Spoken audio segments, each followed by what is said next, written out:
Tonight, on the 85 Grave Show, we explore the untimely death of legendary Led Zeppelin drummer John Bonham, who died 40 years ago today at the age of 32. First, we give a brief narrative history of John's upbringing and musical career. Next, an in-depth narration of his final day alive. Then, an in-studio discussion about John's musical impact, circumstances of death, and death location. Finally, we take you with us to Clewer, England, and the former home of Jimmy Page, where John spent his final moments alive.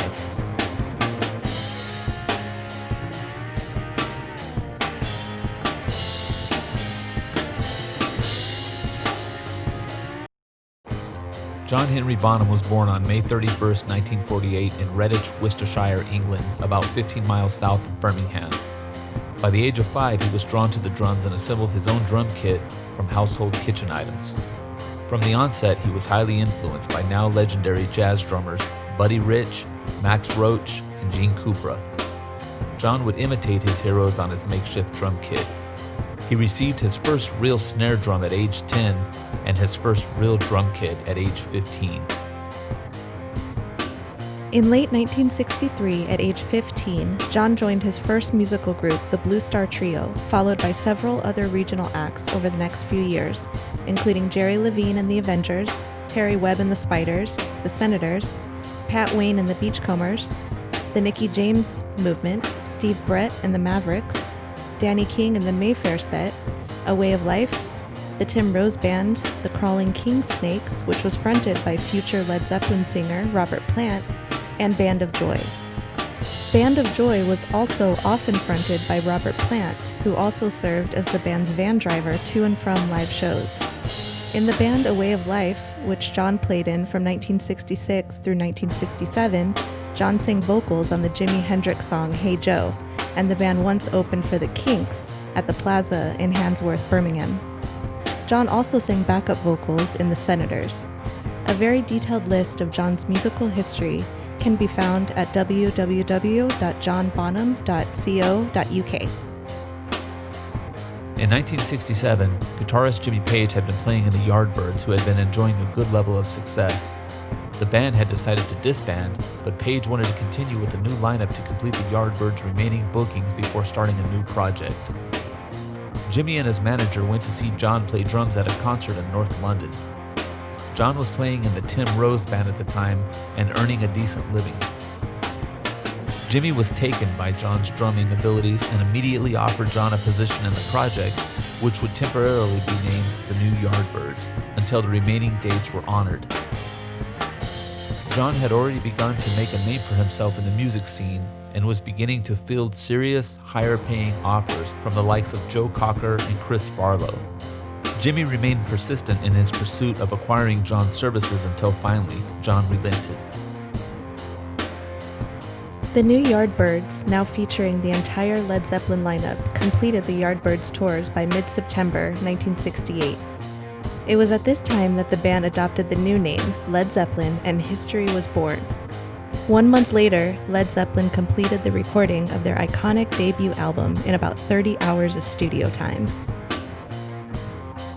Over the following decade, Led Zeppelin established itself as one of the biggest and most iconic bands of all time, with their relentless touring schedule, on-road behavior, and release of 7 more studio albums.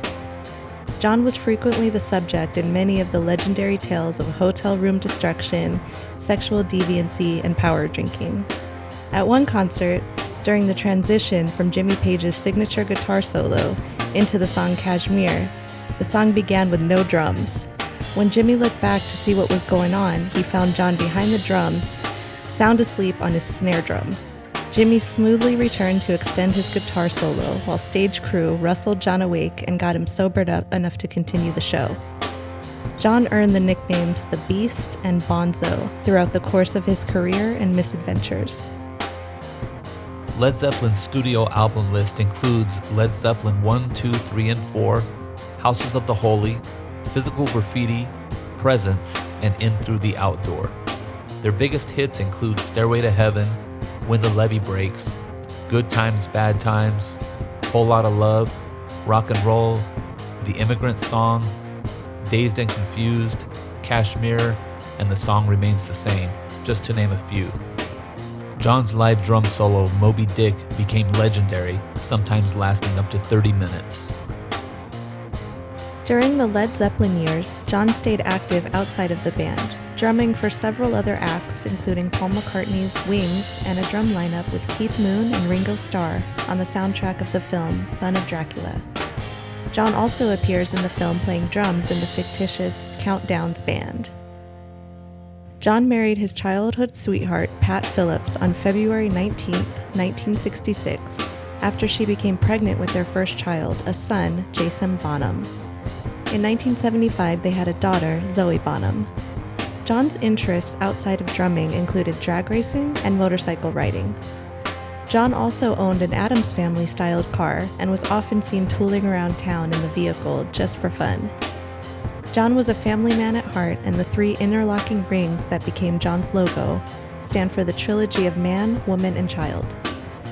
John's alcohol intake had become legendary, once falling off his drum stool at a concert in 1980, just months prior to his death.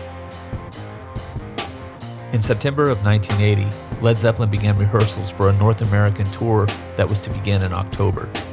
The band was staying at Jimmy Page's home in Clewer, which was near the Bray Studios where rehearsals were taking place.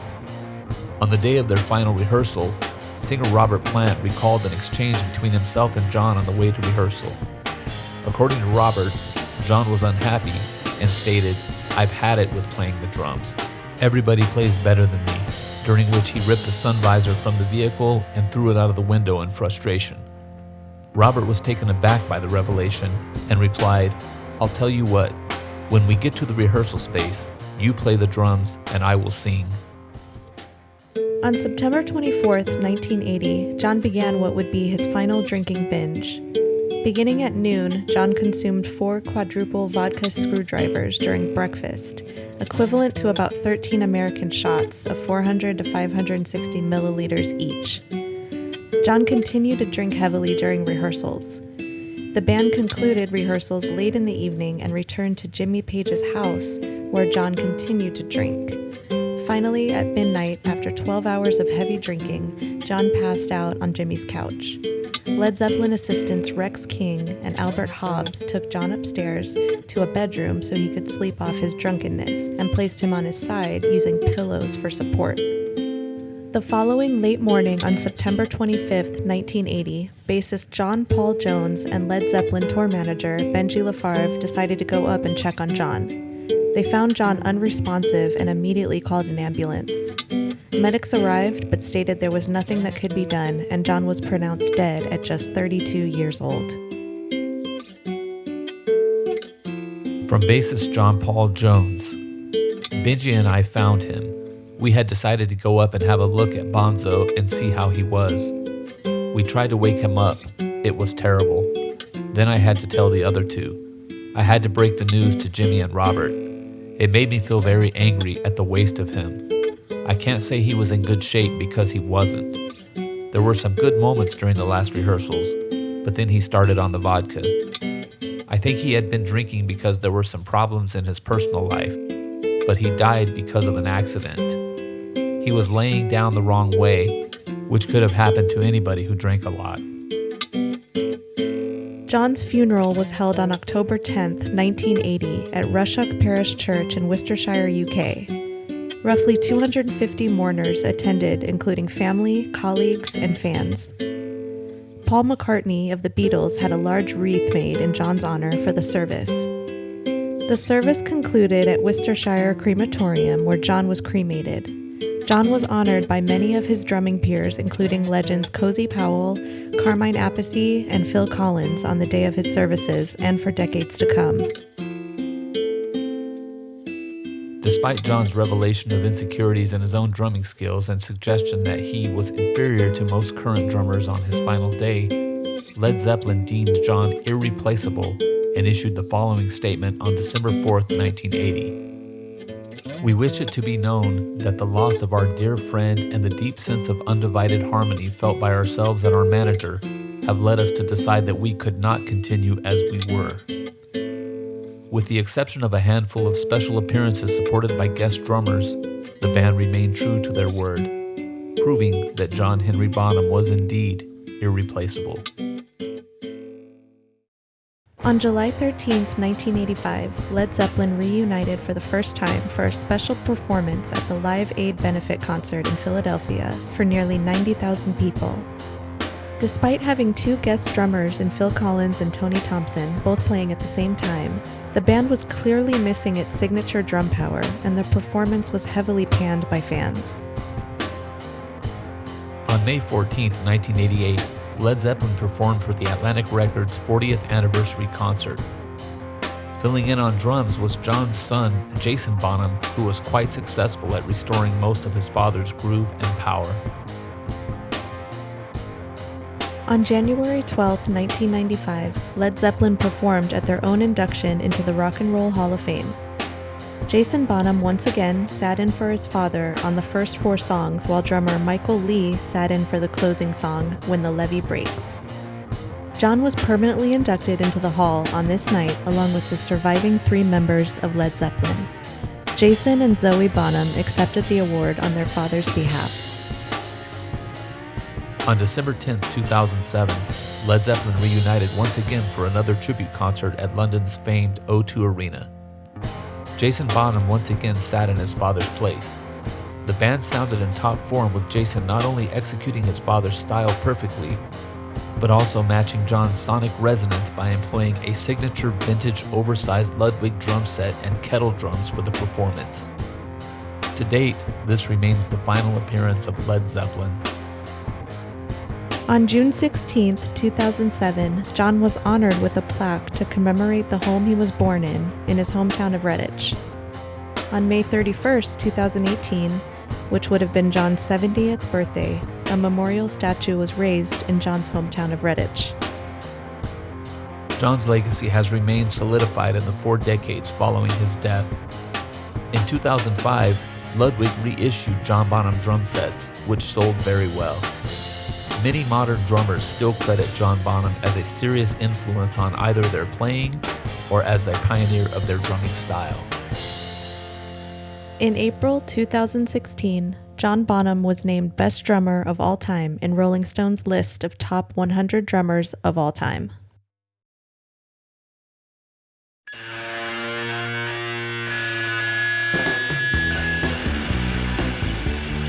Welcome back to the 85 Grave Show. Hey, everybody. Hello, hello. Dang.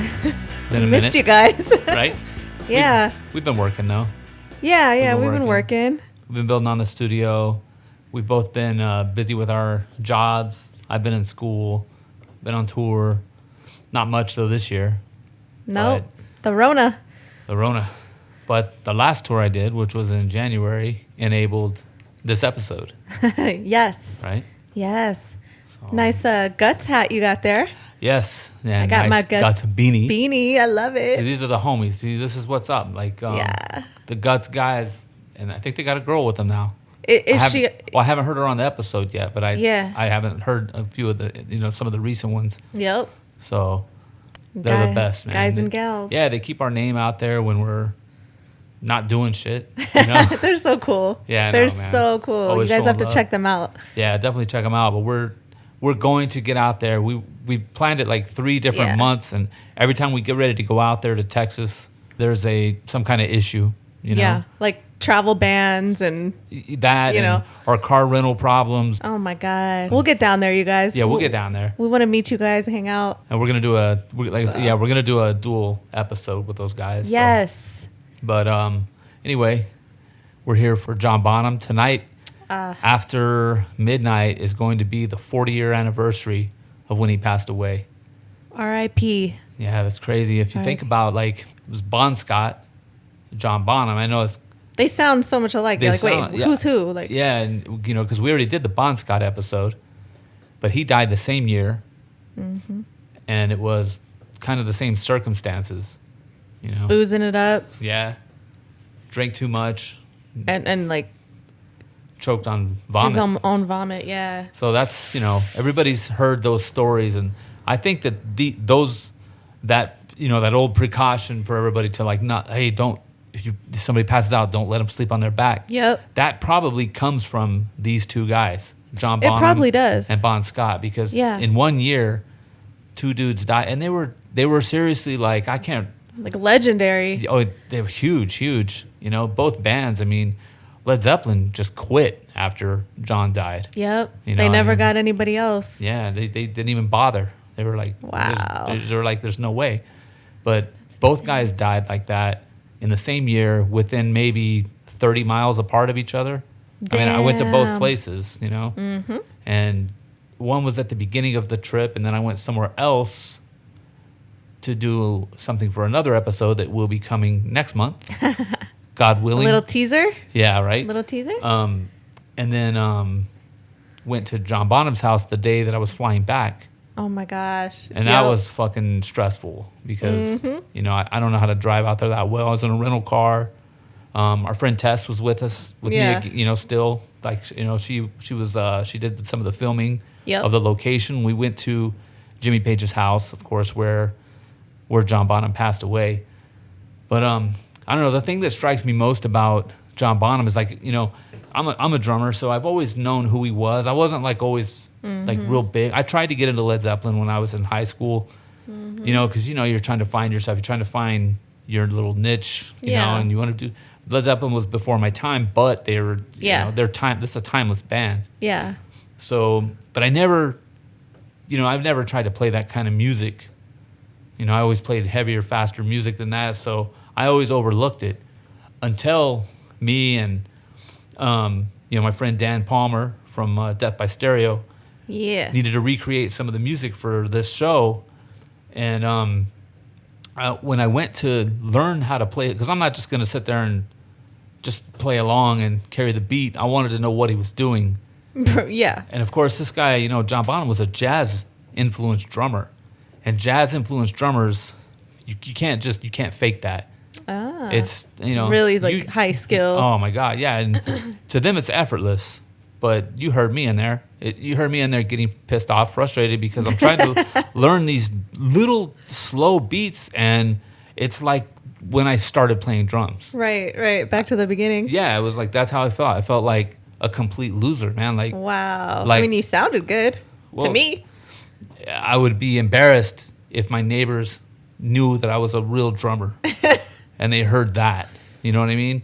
Because I can't play. I couldn't. I got it, but it took a while. You know. You definitely got it. Yeah, but man, let us know how you guys think it sounds. Yeah, I mean, you can't really. You're not going to hear a lot of that on there. Just kind of like background. Yeah, just basic stuff. Yeah. Some of the harder beats, like that song "Rock and Roll," he's doing so many things that you can't hear really on the recording. Yeah. But like what he's doing on that song is equivalent to a blast beat. Damn. He really is, because he's doing ghost notes on the snare. So it's like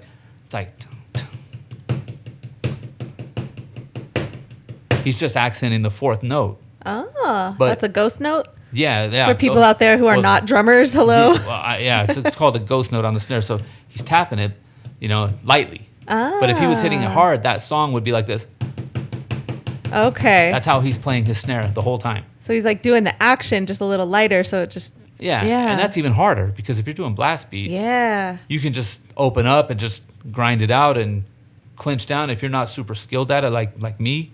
But I've played in death metal bands where I had to do it. Yeah. So I just kind of bit the bullet and just grinded it out. There's no way I could have done that with any kind of finesse. Wow. You know, he does it just effortlessly. So that's so cool. That's crazy. I'd never thought about it that way ever. I honestly, I never did. Like I said, I never tried to learn, you know, how to play that style of music. I bet now you will a little bit more. I appreciate it more, but a little late in the game for me to worry about that, you know, especially the kind of shit I play. But well, and there's already the Zepparellas, so those chicks are bad. Yeah, they're like, great. Yeah, that was pretty cool. Yeah.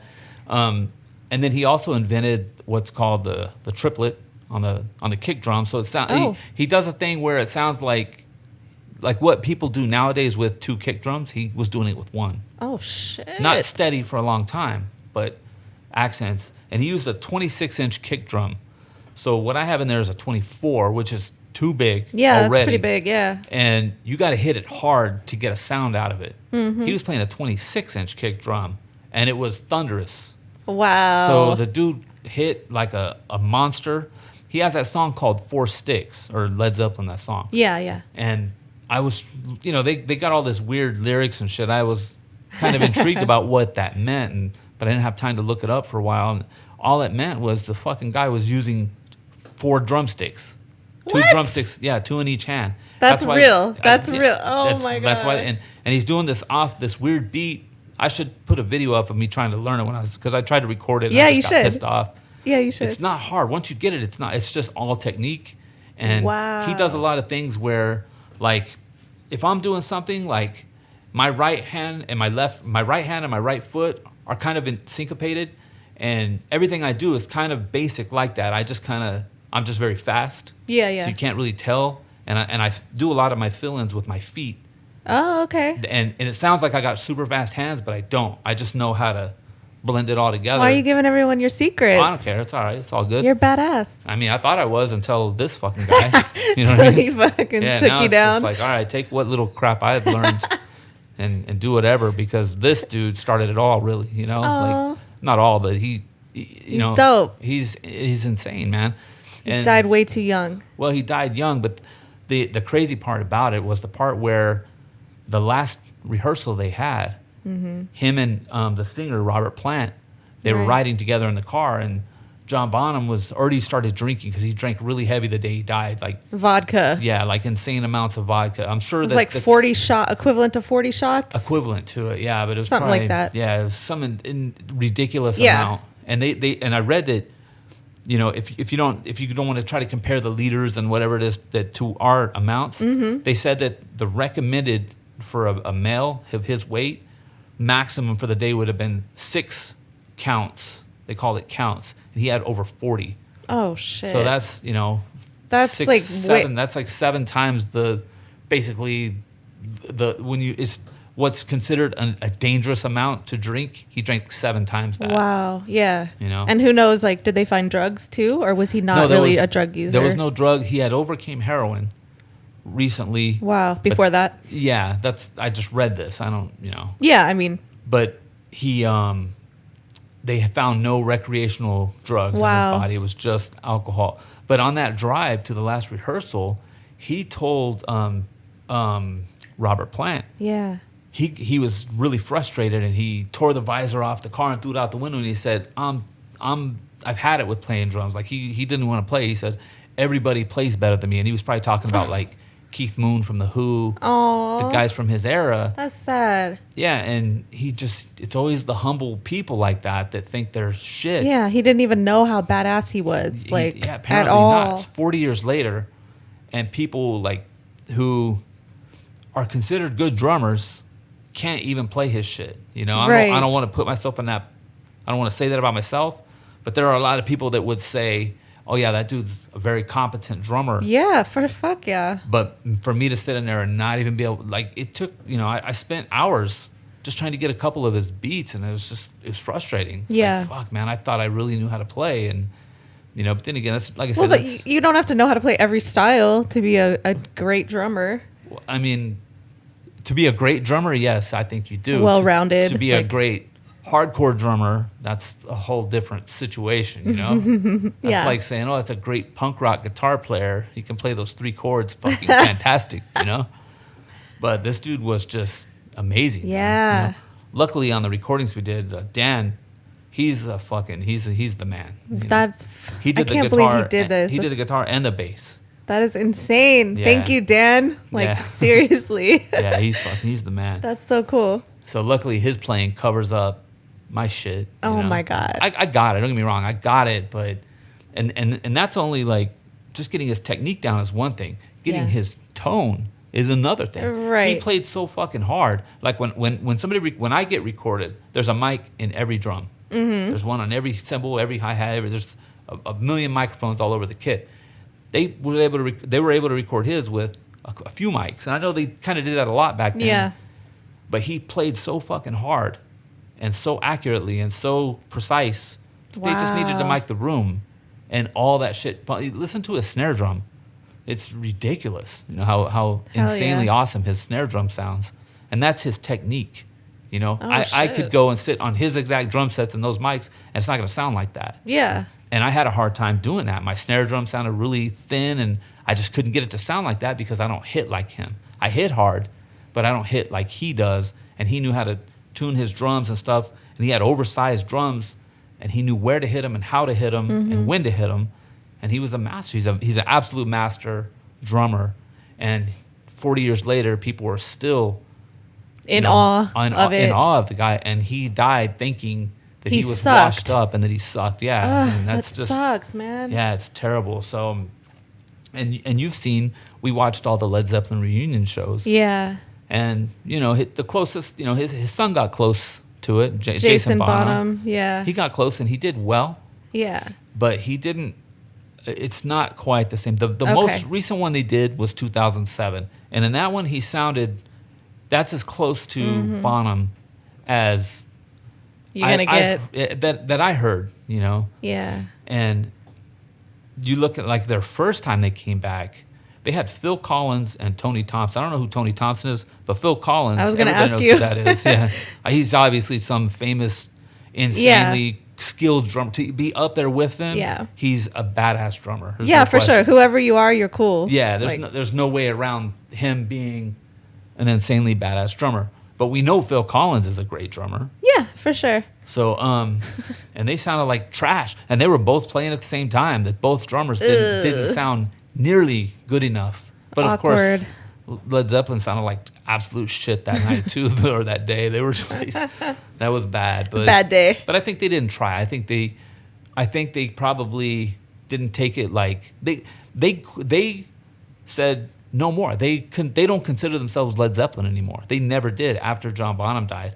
And that, I mean, as huge of a band as they were, imagine I don't know who to say. I mean, Metallica, I know everybody rags on Lars, and nobody's going to accuse him of being a great drummer, but that would be the same magnitude as Metallica saying, 10 years ago or after the Black Album came out and saying, Lars Ulrich can't play drums anymore and he is so irreplaceable that we're going to not do this anymore. And you see how big of a career they had. And Led Zeppelin would have probably had a huge career too if they could have stayed off the cocaine. Yeah, they definitely would have been like Rolling Stones or something, like continually. Yeah, I mean, still touring. You know what I mean? With that amount of longevity. Yeah, for sure. So they gave that up because they didn't even want to bother. Yeah. And that says everything to me.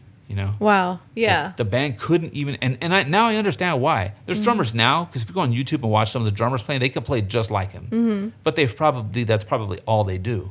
Yeah. They're obsessed with John Bonham. They got the John Bonham drum sets, and that's great. Well, you kind of think Jason Bonham would do that then. That's what I would have thought. Yeah, but you guys, he was in Rockstar, that movie with Mark Wahlberg. That's right, yeah. So that's one pretty of cool. our favorite movies. Yeah, I love that movie. Yeah.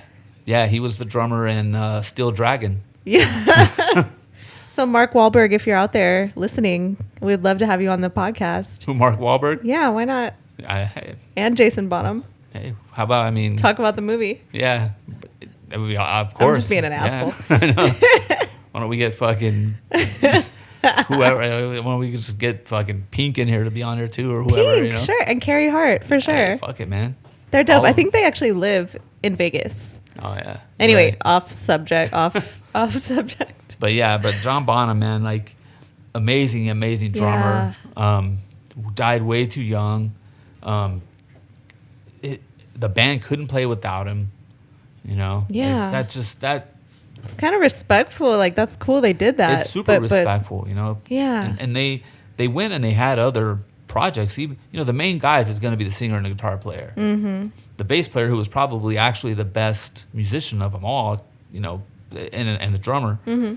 The bass player, they did a thing called Page and Plant, which is the guitar player and the singer. That's like the two most famous people in the band, right? That are alive. Yeah. So they did a thing called Page and Plant. It's like How was close. That? I never listened to it. I don't know, but I'm sure it's Page and Plant. Sounds like Page and Plant. Yeah. So. Sounds like Greta Van Fleet. That's true. Yeah, we should talk about those guys. I mean, I they're like cool. them. They're so little. Yeah, and I cute. think they're good, man. I mean, they sound good. People rag on them for ripping off Led Zeppelin, and they have the look and kind of the sound, but They do literally have the look and the sound. yeah, I guess, you know. I mean, but they sound good. I think they sound cool, man. I mean, we I watched know. some videos of them, Yeah. I don't know, last year or something, and I was just like, when somebody hates somebody so bad, I have to see it. It's like when somebody says a movie's really shitty. Oh, Right. that movie's the worst. Oh, that movie. If enough people say it, it's like, oh, I gotta see this. Yeah, we'll probably like it. Yeah. Well, not only that, but I just gotta see, is this really that bad? Yeah. You know? So People hate on Greta Van Fleet, yeah. huh? So I checked them out myself, and I was like, well, all right. I think they're fucking pretty talented. Cool, you know? Yeah, they're good. They put on a good show. Yeah. They sound good. Their guitar. I like the guitar player, man. He's badass. Yep. You know. And then Hell people yeah. will rag, oh, he's just doing basic, you know, scales. Or so Okay. what? It's just fucking entertainment. man. Basic, yeah. You know, but Wow. so at the house where he passed away, it kind of sucked because I was gonna throw one of my, because it was at the end of the tour. At the end of a tour, I always have broken cymbals. Aw. So I was there was a lake across the street from the house, and I was just like, I'm gonna throw one of my cymbals out there into that water, you know. Oh, whoa. Since I don't know, it wasn't even his house; it was Jimmy Page's house. Right. But where he passed away, and we were there, and Yeah. some of the neighbors were kind of getting a little iffy, and Oh, I didn't want to really? deal with the police because I had to fly home that day, and I still had like a 30 or 40-minute drive back to the airport, and I fucking hate driving in the UK because I can't get used to that driving on the right side of the left-hand side of the street. I can't get used to it. Yeah. You know, I kind of got used to it because we drove all through. We drove for like 3 or 4 days. Oh my god. You know, and I kind of got used to it. But Yeah. that day was like super traffic and everything, so I didn't take the time to do that. We filmed the shit and we got out of there because there was Okay. alarms going off and stuff. We didn't know if they were for us or if What? it was not alarms. It was like you'll see it in the video. Yeah. You know, And somebody else famous lived there, right? In Yeah, that, before Jimmy Page. Michael Caine, and you'll see in the footage that you know, I'll Like leave his- it. yeah, okay. his little nameplate That's was still pretty on cool. there. Yeah, and Michael Caine is the. You said you haven't seen it, but it's there's a movie called Dressed to Kill. It's a really scary elevator scene. Yeah, I have not seen that, so Yeah. I need to. It's really Clearly. scary. It's like it's. I saw it when I was real little, and it fucked my head up. Oh, man. Yeah. I can't we have wait. to get it. We'll have to get it on the Betamax. I found a Betamax machine last week. I'm trying to restore it. We got some The belts coming for it. Betamax. Yeah. So for the Get for the excited, Blockbuster, people. Right.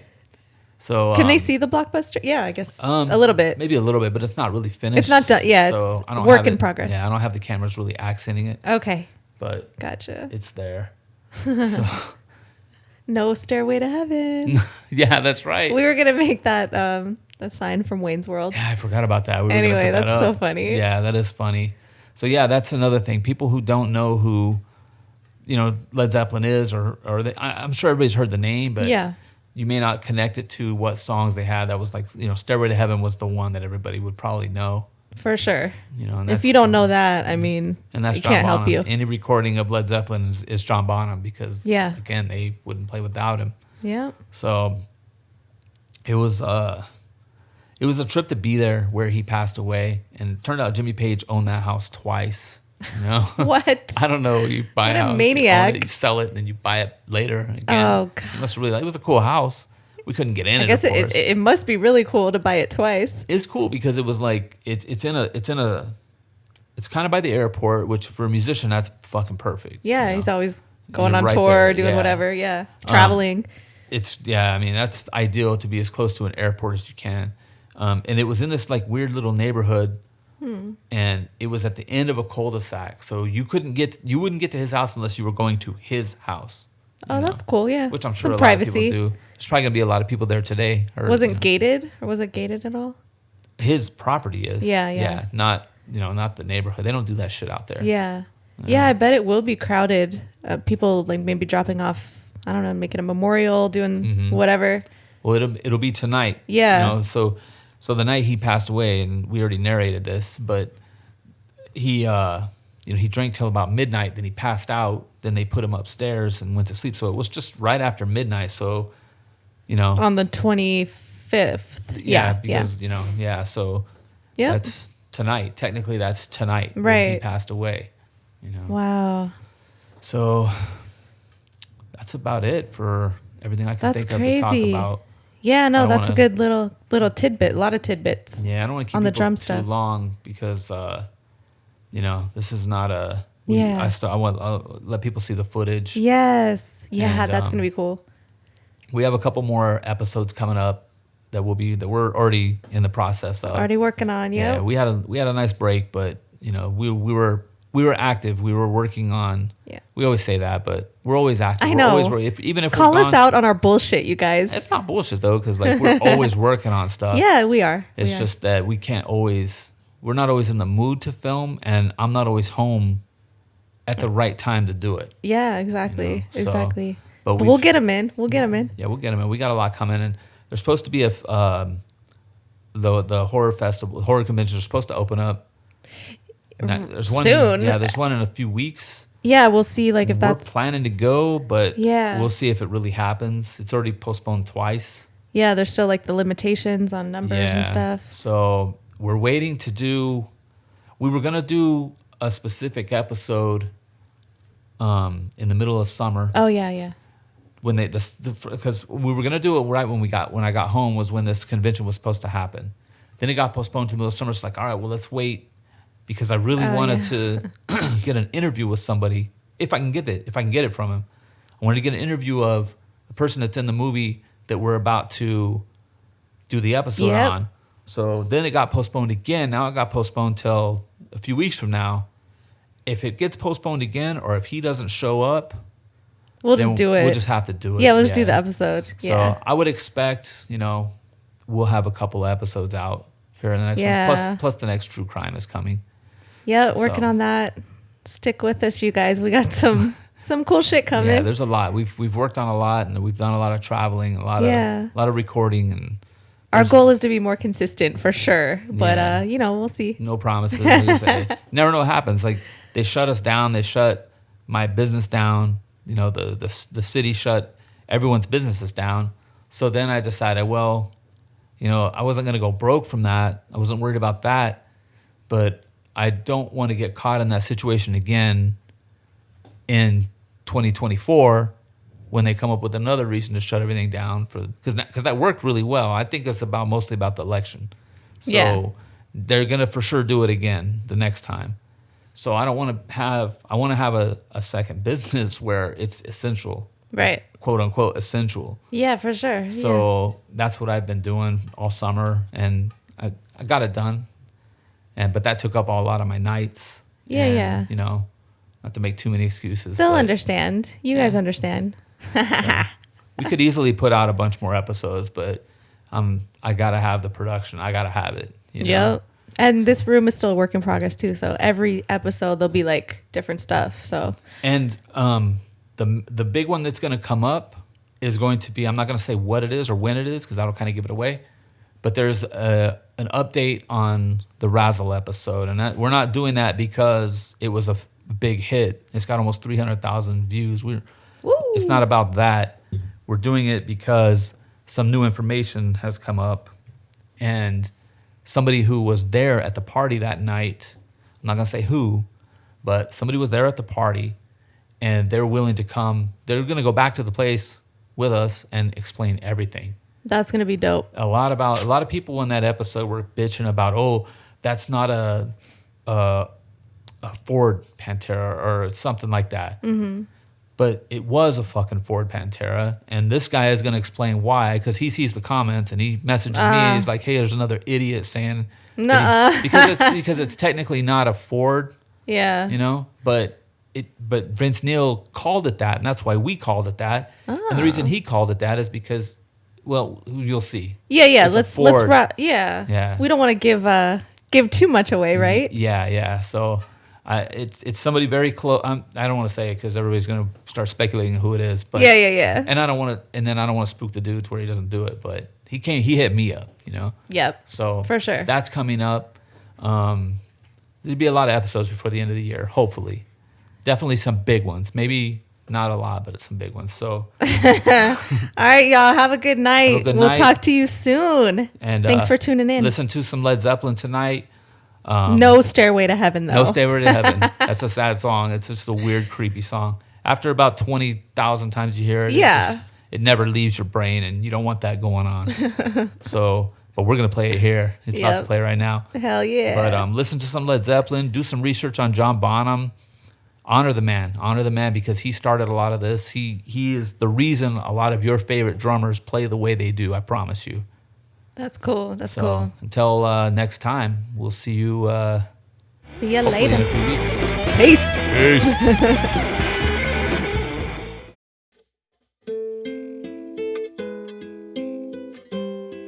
So this is the John Bonham Death House. Jimmy Page used to own this house. Michael Caine used to own this house. I think that's an alarm. I think we're about to get out of here. But this is the old mill house in Clewer Village. Probably definitely the hardest house we had to find on this trip. We went to 2 wrong places, but now we're here. Let's go look at the lake.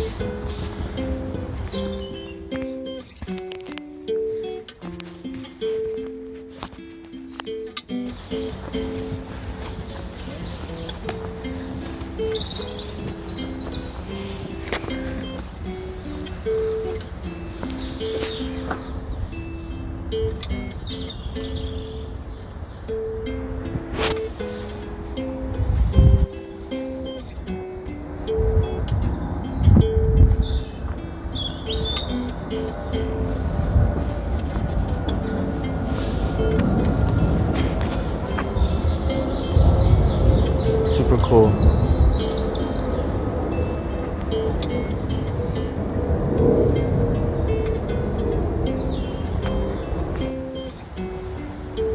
Here's a kind of a wide view of the house from over here by the lake.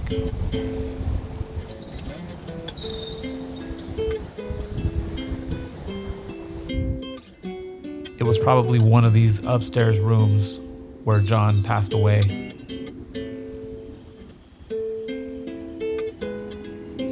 So Jimmy Page originally bought this house from Michael Caine. He owned it twice, but one of the times he bought it from Michael Caine, and it still says the Caines on the door. That's really cool.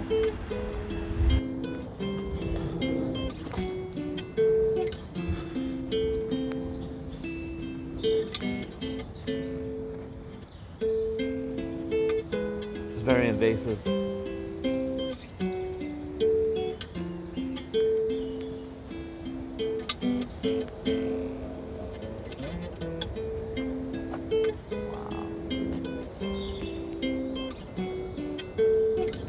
Very cool.